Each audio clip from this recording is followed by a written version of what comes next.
As of late, AEW has really gone all in on letting us know which wrestlers are in their long-term future plans. Jungle Boy, Darby Allin, Sammy Guevara, and MJF have been labeled the four pillars of AEW. Since the company's inception, it was very clear that these four men were going to play a huge role early on. All four men had some sort of interaction with AEW World Champion Chris Jericho during year one, which shows you how much confidence AEW had in these four young prospects. Fast forward 2 years, and the four pillars are all playing major roles in the company right now. However, AEW has done a great job in building young talent beyond the four pillars. One prime example is a young wrestler who was brought into AEW during a global pandemic. A once-in-a-lifetime situation found this talent make the most of the chance he was given. That wrestler's name, Ricky Starks. Starks is a talent who has shown endless potential during his short stint with the NWA, especially when it came to his skill on the mic. Any company would have been lucky to land the talents of Ricky Starks, and this was evident when every major promotion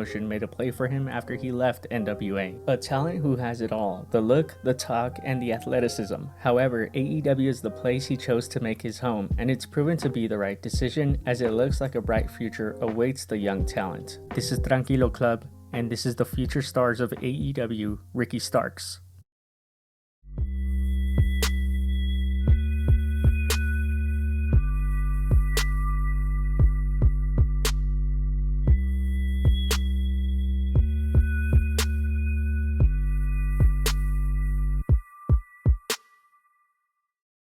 Ricky Starks climbed his way up the ranks across multiple independent wrestling promotions in the early 2010s, most notably ACW and CWE. During this time, he did extra work on multiple occasions for WWE, which included segments where he got bullied by Ryback and trying to arrest Roman Reigns. Starks was a talent who kind of flew under the radar for many years, despite his level of experience. He wasn't setting the world on fire in a promotion like New Japan, Ring of Honor, or Impact before gracing our television screens, but neither were Darby Allin, Jungle Boy, Sammy G, or MJF. The point I'm trying to make is, despite him not working for a promotion with a sizable platform, this didn't mean Starks wasn't honing his craft over the past several years. However, the four pillars of AEW had at least been booked for some of the biggest indie promotions in the world, such as PWG. Now look, I'm not saying Starks was a complete nobody either. If you closely followed the indie scene, chances are you had heard of him before. But the truth is, a lot of people got their first exposure to Ricky Starks during his run with the NWA during the Power era. Ricky Starks became a mainstay with the NWA beginning in 2018. It was here where he was truly given a platform to shine through. If you hadn't at least heard of Ricky Starks before, you did after this brief run. Starks fit in perfectly in NWA Power, a show that was very promo heavy. Charisma and swagger from Starks earned him a lot of attention amongst wrestling fans. Many people compared his demeanor to The Rock, which is a huge name to live up to. But at the very least, I can see the similarities to a young Rock who was starting to find his way as one of the best talkers in the industry. Starks had moderate success in the NWA, winning the World Television title. Though his run with the belt was admittedly a short one, it appeared that Starks had possibly reached his ceiling in the eyes of the higher-ups in NWA, which is why it was no surprise he chose to walk away from the promotion after his contract expired sometime in spring 2020. Meanwhile, over on the promotion that I covered to death, Cody Rhodes had introduced us to the TNT title Open Challenge. This was a very cool concept, especially during a global pandemic. It added some unpredictability to Dynamite even at an uncertain time in all of our lives. This Open Challenge set forth by Cody Rhodes brought in talent who didn't even work for AEW. This lined up perfectly with the previously mentioned expired contract of Ricky Starks, as it was he who answered Cody's Open Challenge on June 17th, 2020. Starks made his AEW debut in a losing effort for the TNT title, but Tony Khan was so impressed by his performance that he offered him a contract the minute he came back into the backstage area. Starks has said that after his AEW debut, WWE approached him with an offer as well. He said while his experience working as an extra with WWE was always good, he felt he had a ceiling in that promotion. Therefore, Ricky Starks would end up signing with AEW, and he instantly became a mainstay on AEW TV. Tony Khan has said he was writing up plans for Ricky Starks during his debut match for AEW. Just shows you how how long-term the boss thinks. So after Starks signed, he would align himself with Brian Cage and Taz, who would conveniently coin themselves Team Taz. This was a great way for Starks to be inserted into an already made feud in AEW in an organic way. Everyone in AEW has friends, everyone is in a faction, so this made perfect sense. Team Taz would immediately begin a feud with Darby Allin and AEW World Champion at the time, Jon Moxley. Before a big tag team match between the two sides, Team Taz would get some promo time backstage. This was the exact moment where I knew Ricky Starks was going to be a huge deal. This was where I knew that he, not Brian Cage, would be the breakout star of the group. Starks would cut an excellent promo with swagger and confidence that cannot be taught. For the first time, I truly understood the comparisons to a young Rock. He spoke in such a confident way for a man who was getting his first live mic on national TV. He made his feud with Darby Allin far more interesting than Cage had up to that point. It was the moment Starks seized the opportunity and never looked back. It was here where Starks and Darby became the main feud. This was where Starks really showed his versatility as a performer. He took one of the gnarliest thumbtacks spots from Darby Allin. He also dressed up like Darby and made fun of him, showing off his comedic chops. Starks was showing huge confidence for someone who had no major TV experience. He fit right into Dynamite as if he was there from the very beginning. This all led to a huge one-on-one match between Starks and Darby. The match would open up the September 30th, 2020 episode of Dynamite, and it proved to be a huge rating success. The match itself was excellent. Two of the best young stars in the promotion were put in a prominent spot, and what they did was prove their worth as long-term investments for AEW. The match would be watched by over 1 million people at home, an insane number for two young talents, and although Darby came up victorious, Stark's performance ensured that he was one to keep an eye on. Over the next several months, the feud with Darby would continue, though Team Taz would become even stronger with the introductions of Will Hobbs and pro wrestling legend Hook. The odds became stacked against Darby. He needed help and he needed it quick.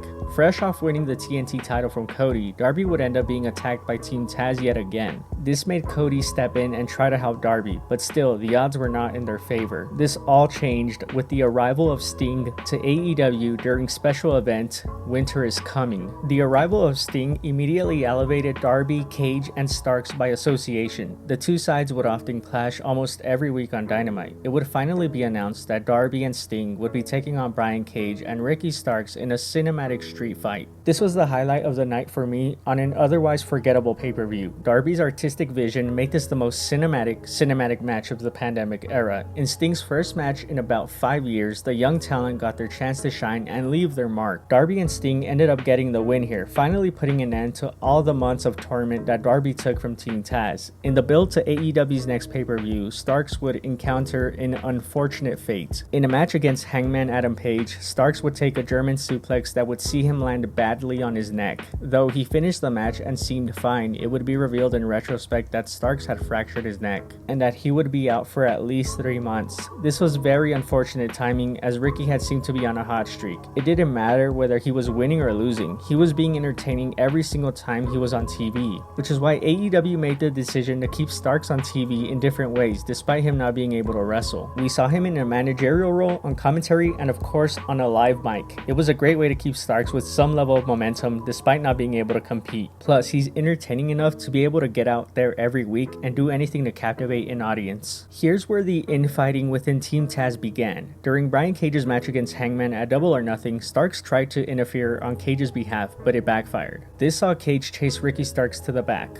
Over the next few weeks, Team Taz seemed to be falling apart. This made Taz call for a match between Starks and Cage to settle their differences. So at Fyter Fest Night 1, Ricky Starks would take on Brian Cage for the FTW title in his second home in Dallas, Texas. Starks was met with a huge ovation as expected, but what wasn't expected was the swerve at the end. Will Hobbs would end up turning on Brian Cage and costing him the match, allowing Ricky Starks to win and become the FTW champion to a huge pop. Team Taz screwed Brian Cage, and it was a brilliant twist as they all celebrated together on the ramp. This truly felt like a star-making moment for Ricky Starks, or at the very least, the beginning of something special. This was his first match back after his broken neck, and instead of him losing his spot due to injury, Tony Khan gave him an amazing career moment in his second hometown with a title win. This is why young wrestlers are choosing AEW, because of moments like this. Starks made his AEW debut in June 2020 in front of no fans, and 1 year later, he received arguably the loudest ovation of the night in front of 5,000 in attendance. That shows you how well both Starks and AEW have done for each other.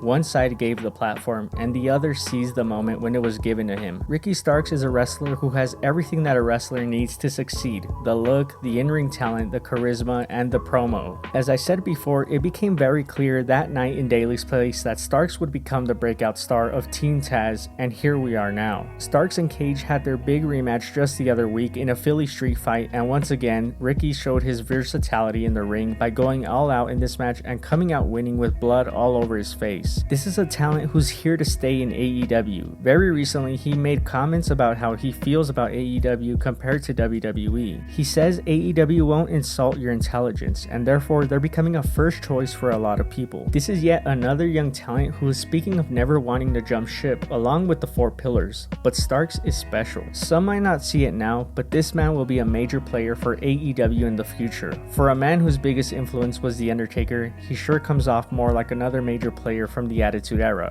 But even then, Starks is his own person. He's the first Ricky Starks. CM Punk name drops Starks as someone he wants to work with. That's high praise. And what says a lot about Starks' ability is the fact that I'm looking forward to that encounter for the promos alone. Starks has said he's still easing his way back into the ring after his neck injury, which is why he's not wrestling as often as he'd like. But make no mistake about it, Ricky Starks is the future. There's a good chance that the AEW World title is in his future, and it's only a matter of time before the revolution is televised.